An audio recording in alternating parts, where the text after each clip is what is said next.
राजस्थान का एक चुनावी क्षेत्र जहां जीत और हार का फैसला सिर्फ 1428 वोटों से हुआ। आज हम सिर्फ इस एक नतीजे का विश्लेषण नहीं करेंगे, नहीं, हम ये समझेंगे कि कैसे एक इतनी करीबी हार आने वाले कल में एक मजबूत शासन की नींव बन सकती है। ये कहानी सिर्फ आंकड़ों की नहीं है, ये जमीन से जुड़कर लोगों का भरोसा वापस जीतने की है। चलिए सबसे पहले चौहटन की जमीनी हकीकत को समझते हैं। ये राजस्थान का वो हिस्सा है जहां जिंदगी का हर एक फैसला और राजनीति का हर दांव पानी और सूखे की कठोर सच्चाई से तय होता है। यहाँ की चुनौतियां किसी नक्शे पर नहीं बल्कि सूखी धरती और लोगों के संघर्ष में लिखी हुई हैं। 1428 ये सिर्फ एक संख्या नहीं है, ये वो मामूली सा फासला था जिसने 2023 में चौहटन की राजनीतिक किस्मत का फैसला कर दिया।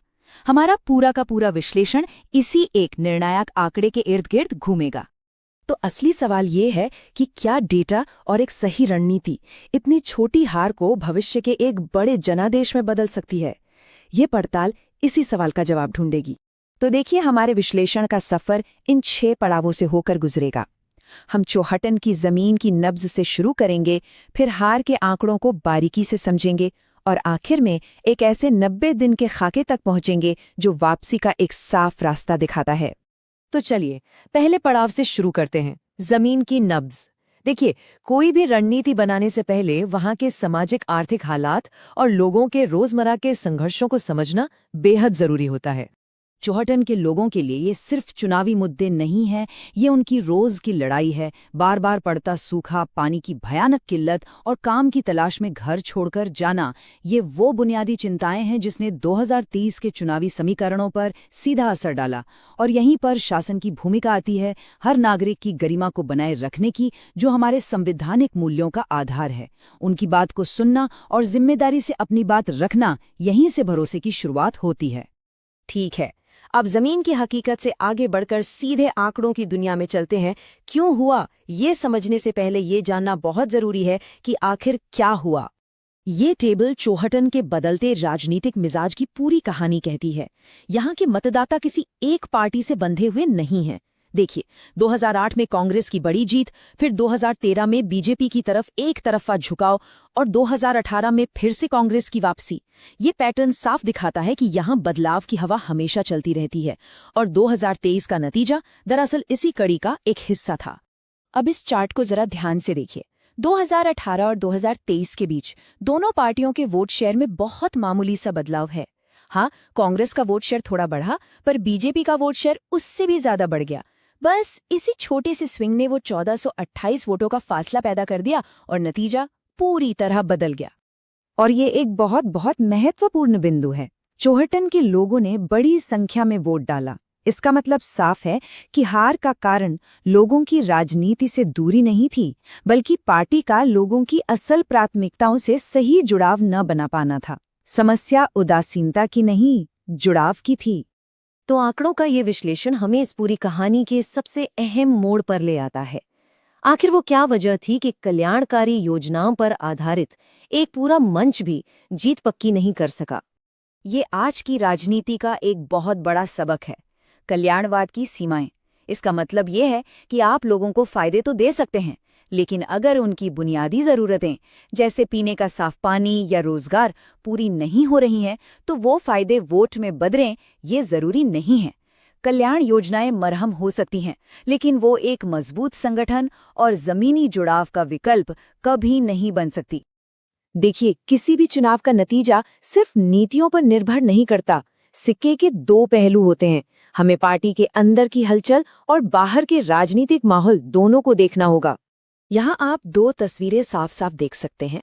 एक तरफ कांग्रेस की अंदरूनी चुनौतियां, गुटबाजी, जमीन पर कमजोर संगठन, और दूसरी तरफ बीजेपी की ताकतें, एक मजबूत कैडर, सत्ता का फायदा और एक असरदार सोशल मीडिया।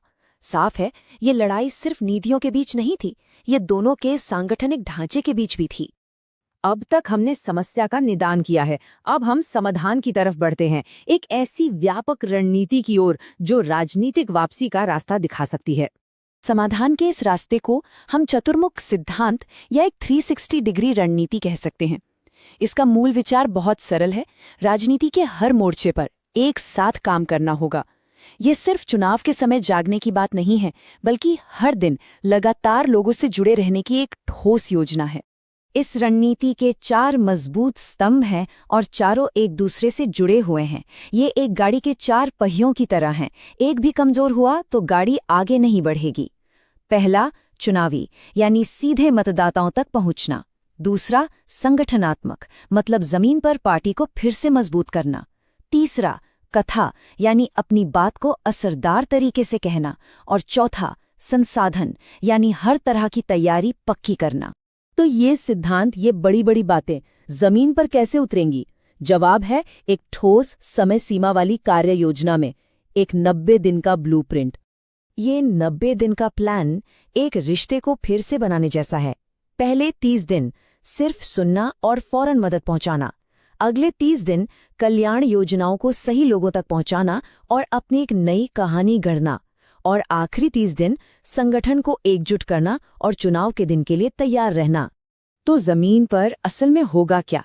200 पंचायतों में सुनवाई अभियान, ताकि हर एक की बात सुनी जाए। सूखे से राहत के लिए मोबाइल कैंप जो सीधे मदद पहुंचाए। युवाओं को साथ लेकर बूथ समितियों में नई जान फूंकना। और हाँ, व्हाट्सएप के जरिए अफवाहों को रोककर सही जानकारी फैलाना। हर एक कदम खोए हुए विश्वास को फिर से बनाने की दिशा में एक कोशिश है। और जब आप लोगों से जुड़ते हैं तो उनकी निजता का सम्मान सर्वोपरि है। भारत के डीपीडीपी फ्रेमवर्क के तहत उनकी सहमति और उनके डेटा की सुरक्षा सबसे पहले आती है। तो इस पूरे विश्लेषण का सार क्या है, निचोड़ क्या है? यही कि सिर्फ कल्याणकारी योजनाएं वोट नहीं जिताती। विश्वास लोगों की समस्याओं को सुनने से, उन पर कार्रवाई करने से और एक मजबूत संगठन के जरिए जमीन पर बने रहने से बनता है। और हम आपको इसी एक सवाल के साथ छोड़ जाते हैं। हाईटेक अभियानों और डेटा के इस दौर में क्या राजनीति का भविष्य आज भी जमीन पर एक एक गांव, एक एक घर जाकर ही जीता जाता है? इस पर विचार जरूर कीजिएगा। If you want to become a people-centric leader and uplift your constituency, get in touch with blueprintstrategies.ai at mgr@blueprintstrategies.ai or call 080-4204-1602. Purpose beyond politics.